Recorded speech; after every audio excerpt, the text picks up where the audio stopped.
Got her looking pretty slick. This is my buddy.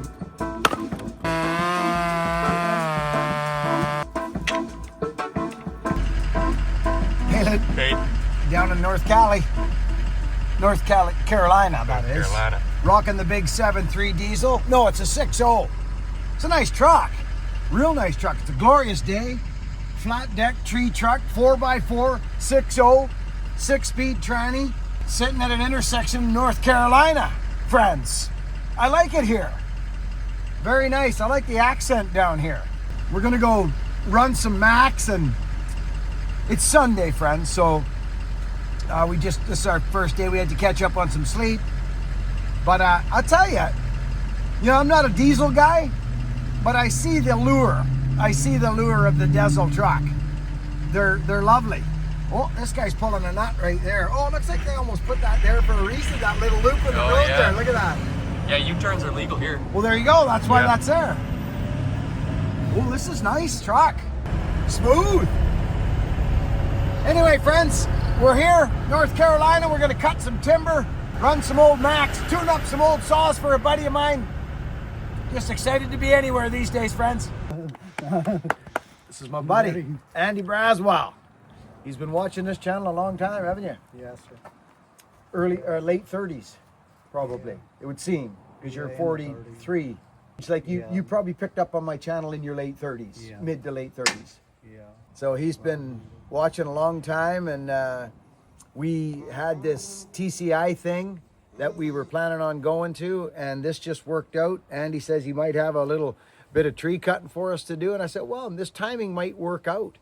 And here we are in North Carolina, and excited to be here. And as I look around this property and I see old Ford trucks and old Max, I think I landed in the right spot, buddy. Yeah, and there's that cedar again. This is red oak, and them three are white oak. Okay. No, I don't know. Look at this place, eh, guys? Beautiful, North Carolina. It's beautiful here.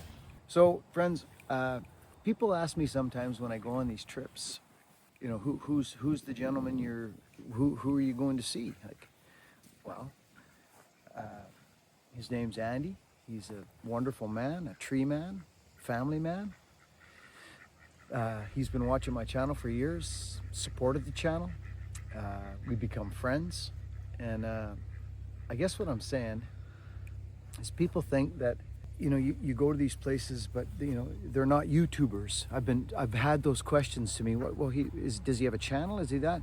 Friends, I don't need to have people with big channels and go see people. I just like to come and see normal, average, everyday people. I'll show up in places that I don't know if this sounds weird or not, but I get these questions sometimes. And I'm going to the big TCI, but I had an opportunity to see a good friend and a follower on the channel, and him and his family, and that's what we're doing. It feels good to just come and meet folks anywheres around, and I'm starting to get around a little more. I get to experience the wood. I become the student when I come to these places. We had that question a while ago. Why don't you go see some big YouTuber or am I getting the point across, Luke? I don't know if I am. I know what you're saying. Yeah, it's just I'm not chasing some growth or something. I'm not worried about that stuff. I just like real people, and so there's a lot of real people that come to this channel, and people that have been here for I opened up this channel 11 years ago, and he's been here probably about 7 years. He's been following, and not just following, partaking, supporting, just a good fella, and it's the message and the saws and just everything. You guys know you're here. I just wanted to say that. I don't know if I'll upload this, but it's a question I get from time to time when I go on these journeys. They'll say, well, who's that guy and what's his channel? He doesn't have a channel. He's just a hardworking American, and I like him, so that's why I'm here. And he's got Max. That helps. That does. I'll probably have a look at his filing here. Go scrutinize his filing. But I get to learn, friends, because we all know that relationship of the raker to the tooth.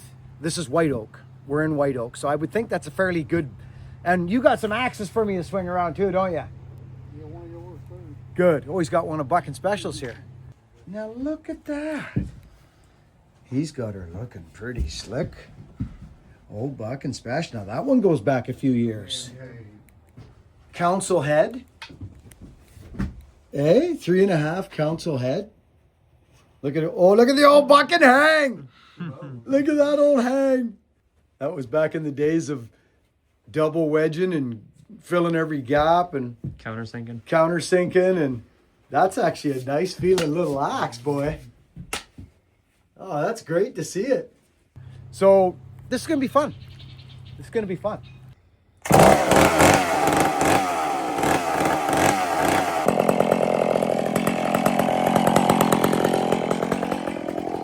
Runs nice, doesn't it?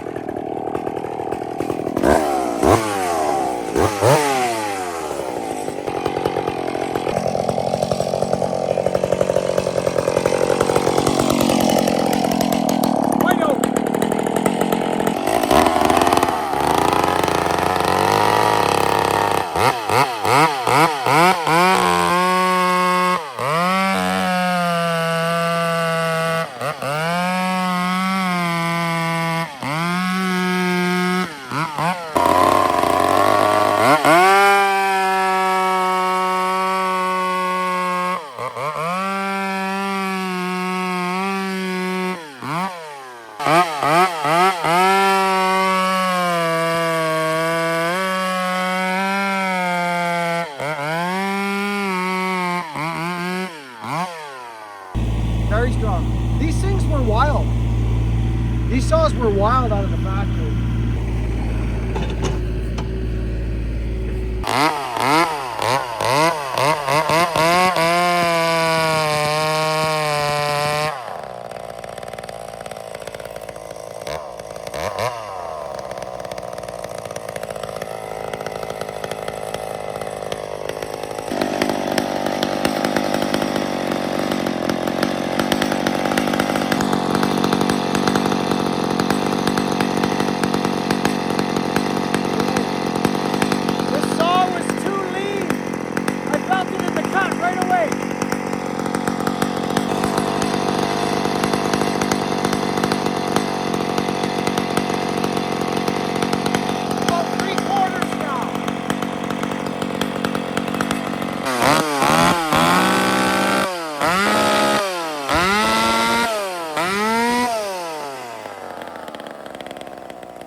Did you hear how that thing screamed just there? Yeah. I actually made it fatter than when it was. So that's interesting to me. That's a little bit scary. Yeah, that's the high jet. So we may have, so watch. Okay, it was there when I started. It was right there. So I went like, I always do this. I always do this with pretty much every saw I can see, especially an old one. So we go half, right? And then I'm expecting with one of these to keep going. Oh, that's it. That's it. It's seated. So I went like this, half, right there, 3/4. So actually, I'm gonna go one turn. They're too nice. What is the gains? Like where are the gains?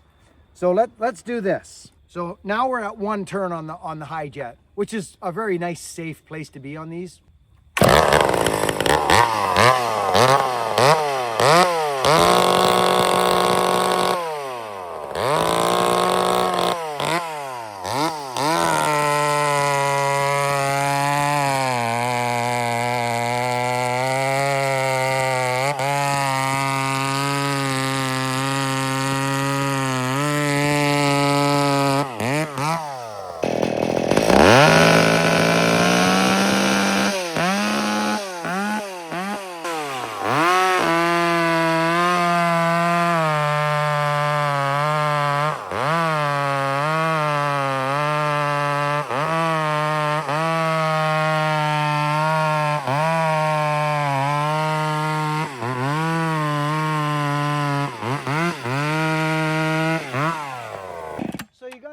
Yourself on a beautiful, you were on the ragged edge, which is fine, but a half turn, depends on where the needle is in the seat and all that. That saw over there is strong. I think that saw feels stronger to me than this saw. 1.5. Interesting. It'll go higher, but what are the gains? Are you getting a ton of power by leaning that saw out? Let's listen for folks at home. Listen.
That saw was lean. I'm glad we got her tuned. It was at a half a turn on the high jet. That's lean. But that's beautiful. But it's not as strong as that saw. Really? That's I'd like to put that bar on that chain fileless and put that on there. And I'd like to feel how that would go on there standing up and bucking. So after running these two saws, I feel that this one is stronger of the saw. It's a better running saw in general. I think this one's a bit older. It might be, it might not be, but this one's pulling a longer bar, but that thing is snotty. I felt it. And it's not even, it's an adequate chain for sure. It's totally adequate chain. It's got a high raker, which allows you to kind of work the saw. It's a good idea, but it all depends on what you're doing. Do you want to stand up for a while? If you want to stand up and have that option, I mean, that's 24. So that's quite short for me, friends, but it's great size bar for the saw. 28's a beautiful length for these, but I'm gonna try this 28 on that saw after I file it and set it up with the rakers. And I got a feeling this is gonna pull this bar better than this saw does.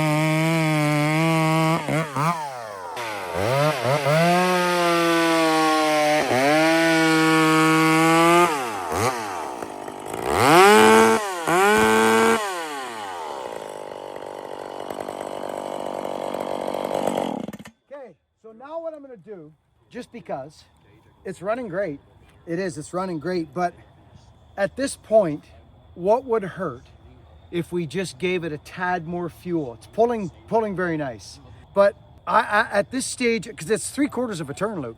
It's 3/4 of a turn. So what would hurt, and that's, that's getting not lean, but what happens if we just like this, boop, just that little bit, just a little extra fuel. It's just going to be nicer to the saw. It's just going to keep it better. Let's fire that up. You just saw that cut. Let's take a look at a couple more. I don't know. I mean, to zip them up there once in a while, like I say, out having fun, get it up on the ragged edge, but to run it there all the time is just not the smartest to me anymore, because I like them so much.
It's nice. It's smooth. Here, Luke, you better pick your axe and have a go. Oh, he's going after the old council. Yeah, this one caught my eye. Is that the true temp? Jeez. White oak. Yep. That's his favorite axe now.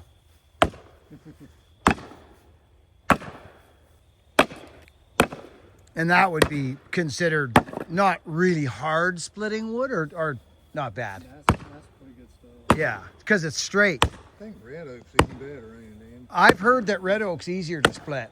We'll cut that one with the rhino quit. We'll cut that one. Try that one. It's funny, these little stubby ones, these things do well.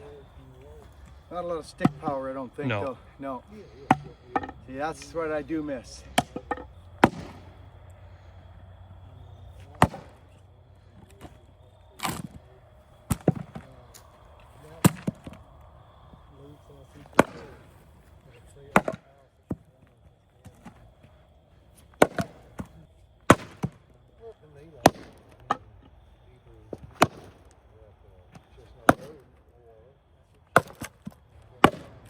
Geez, that's nice firewood.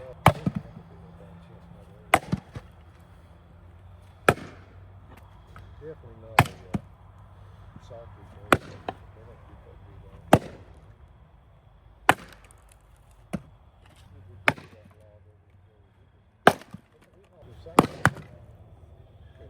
That's nice.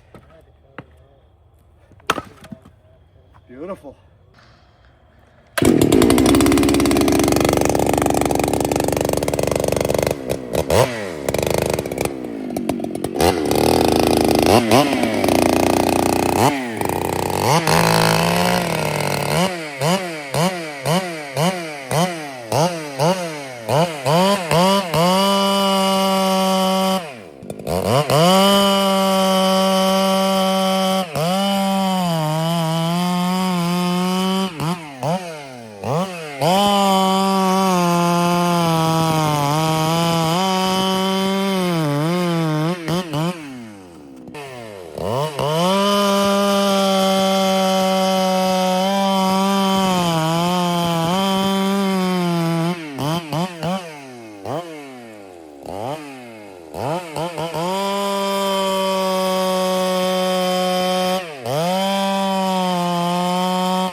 That's cut nice. I So don't think it'll last. that's okay size for your firewood? Yeah.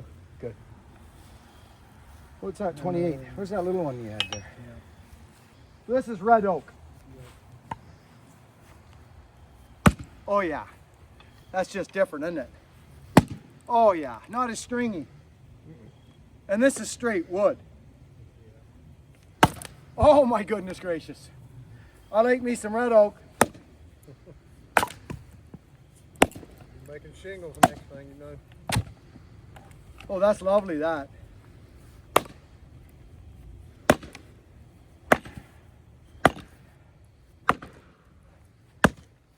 Geez, that's nice. Any which way you dice it, eh?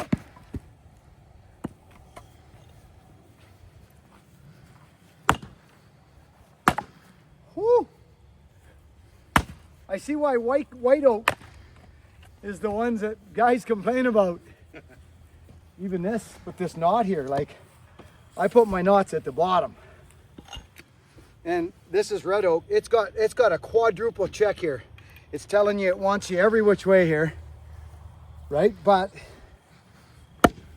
you know, take a couple swings, it's like, well, oh goodness. That's lovely.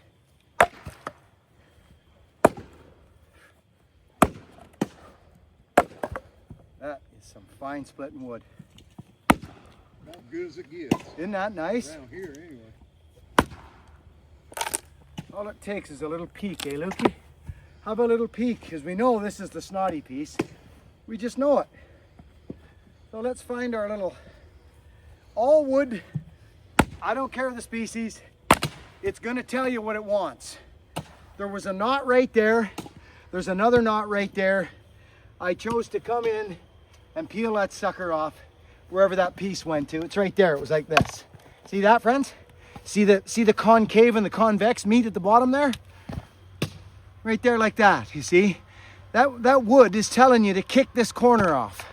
And we did exactly, and it came apart. Now this next piece, there's a piece here, maybe a piece there. There it is, right down the middle. So we go like this now.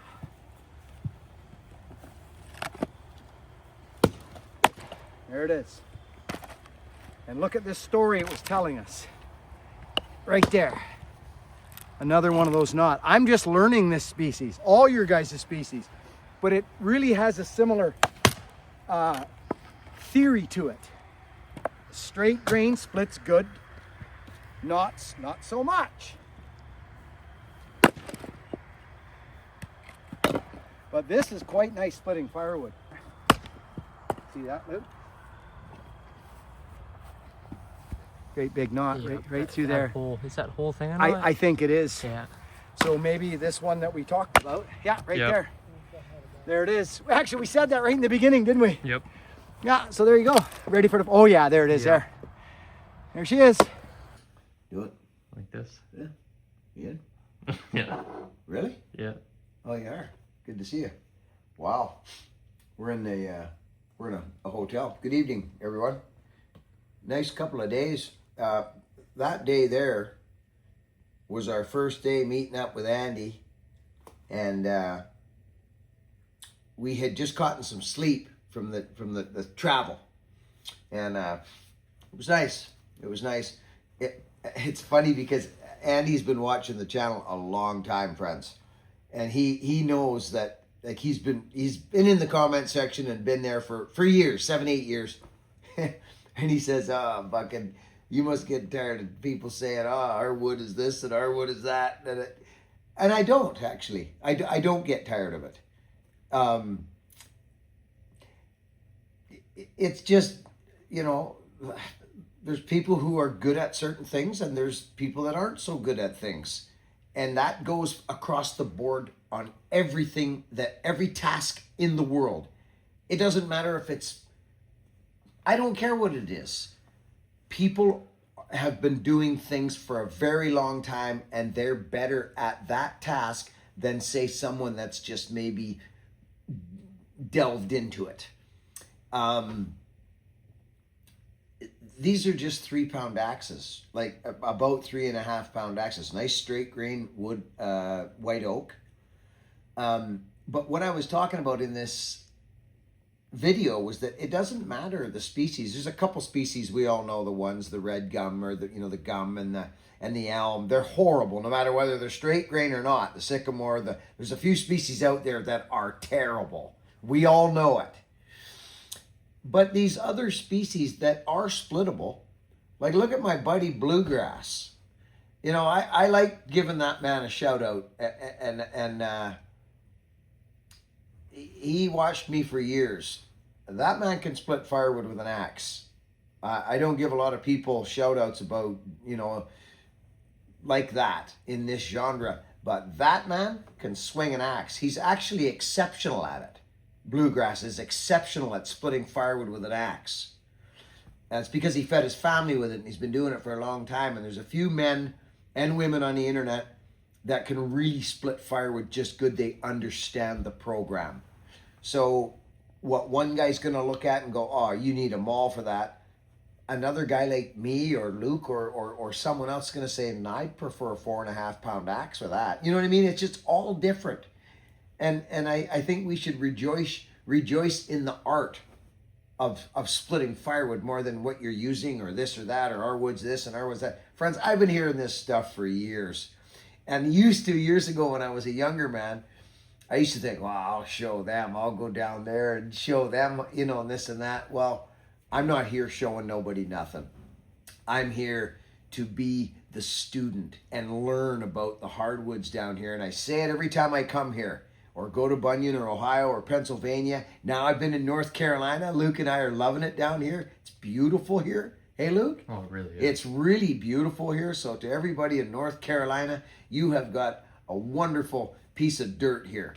It's beautiful. I never seen freaking cotton fields in my entire life. I saw freaking cotton fields. It was cool. I jumped out of the pickup. I said, Lukey, is that cotton? He goes, yeah. I ran out, jumped across the ditch, and I'm like, feeling it. So cool. So just very, very happy. None of this happens, friends, if I don't have my physical being. It just doesn't happen. So I am living moment by moment right now. So excited to meet some buddies at TCI. We're going to go to Hoffman and have a quick little tour at Hoffman's shop, which is coming up in a couple of days. But we got one more day. We pounded some wood today, friends.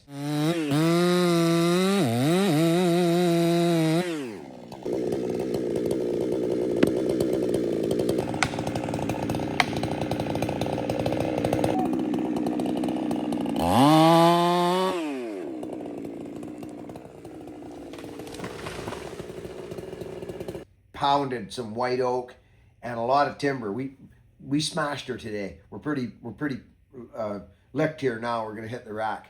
But I just wanted to pop in at the end of this video and thank you all so much. And thank the Braswells. His wife and his daughter cooked us up a freaking spread yesterday. It was fantastic. And Andy, thank you, buddy, for putting out all your saws and getting that wood for us and that. So anyway, friends, I'm licked. I'm gonna hit the rack. Work hard, be honest, and be kind to one another. I'll catch you on the next one.